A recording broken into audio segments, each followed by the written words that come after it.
Hey gang, it's me, Dr. Steve. I just wanted to check in with all of you on this horrific day. I've been on X all afternoon, praying, hoping beyond hope. I saw the video. I knew there was just no way he could have survived that, and so obviously I'm devastated, as I know all of you are.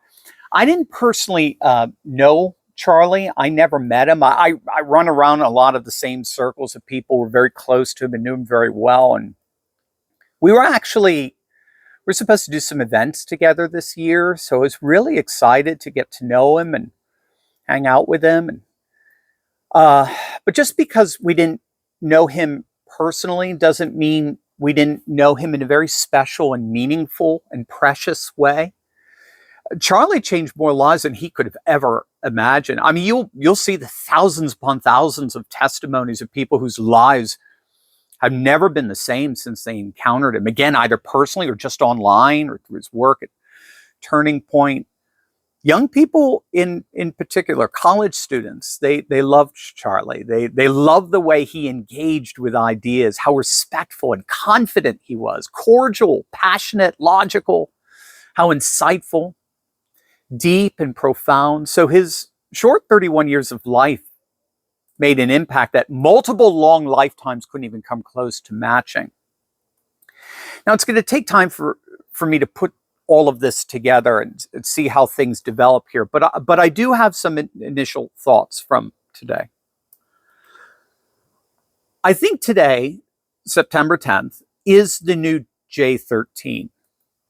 So if you remember last summer when President Trump was nearly assassinated in Butler, Pennsylvania, its immediate effect was to unite and galvanize a common sense consensus. So this wasn't about right and left anymore, right? So this was the night that Elon Musk announced his full endorsement of Trump for president.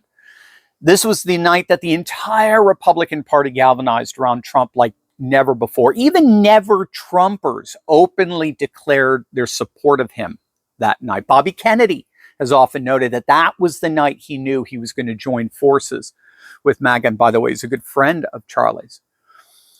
It was a uniting and galvanizing moment in our nation like no other until today.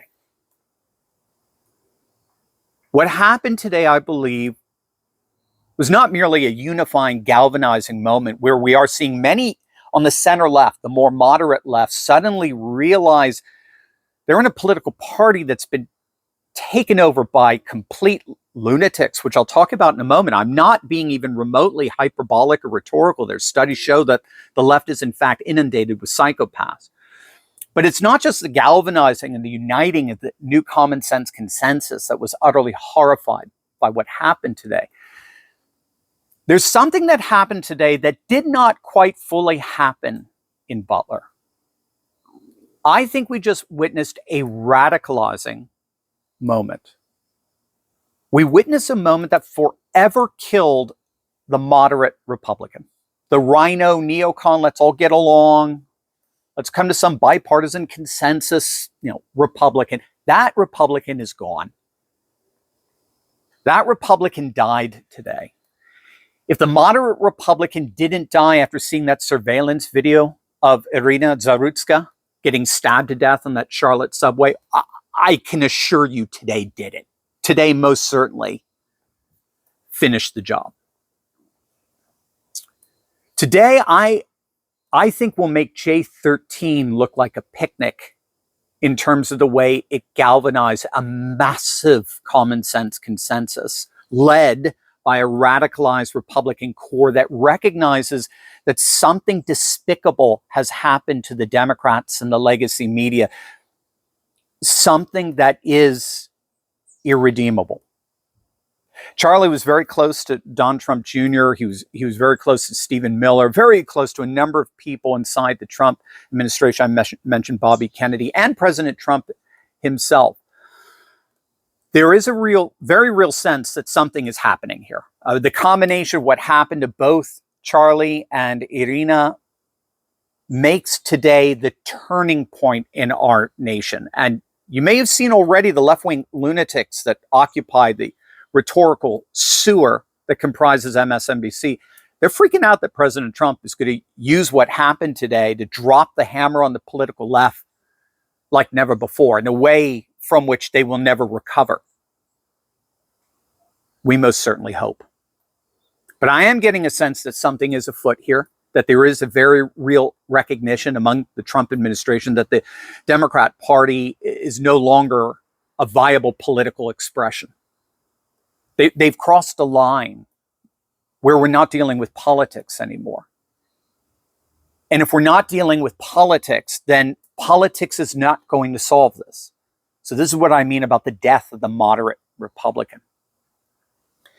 Now, we talked about this on this channel before. Ironically, Charlie Kirk was very familiar with this very disturbing study that came out of Rutgers University. If I recall, I think it was in the spring. You could look it up.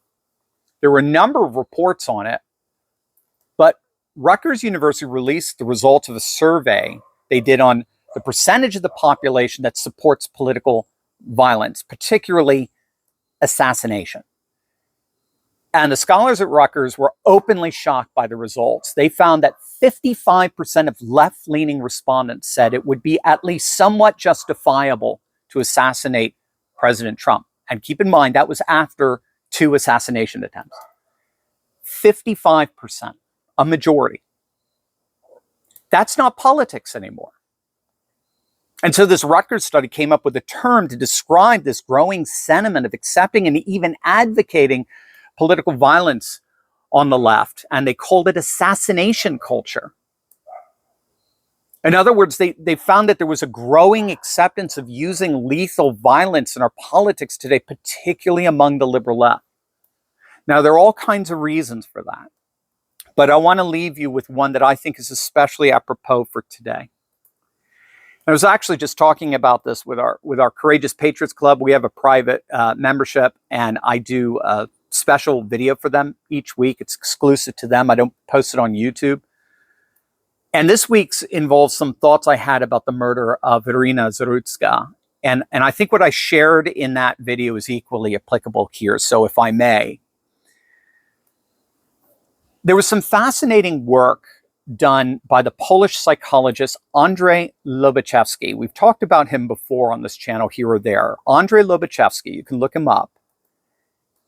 And what made Lobachevsky fascinating is that he studied leftists, particularly Eastern European leftists, for 40 years in a field of study he developed called ponerology. The term is based on the Greek word for evil, poneros. So that was his unique field of study, ponerology, the study of evil. And it's not coincidental that that study for Lobachevsky centered on the political left. And that's because he concluded, again, after studying leftists for 40 years, he concluded that they were all psychopaths. I'm not making this up. They were all psychopaths. And the key with psychopaths is they get their kicks from malevolently manipulating others. They love to control and dominate and manipulate. And not just people. They love to control and manipulate reality. Facts, data, media, academia, the family, gender, sexuality. They love to control and manipulate in such a way that deliberately harms and abuses. That's what literally turns them on. And that, I would argue, is perhaps the single best description of the modern day Democrat Party and its mouthpiece in the legacy media. They are maliciously psychopathic. I just saw it with my own eyes. I saw a tweet from CNN's Abby Phillip complaining that there were too many video shares of Charlie shooting on X. And she asked if someone at X, some moderator, could find the moral fortitude to moderate that. Did Abby say the same thing when it came to the George Floyd video?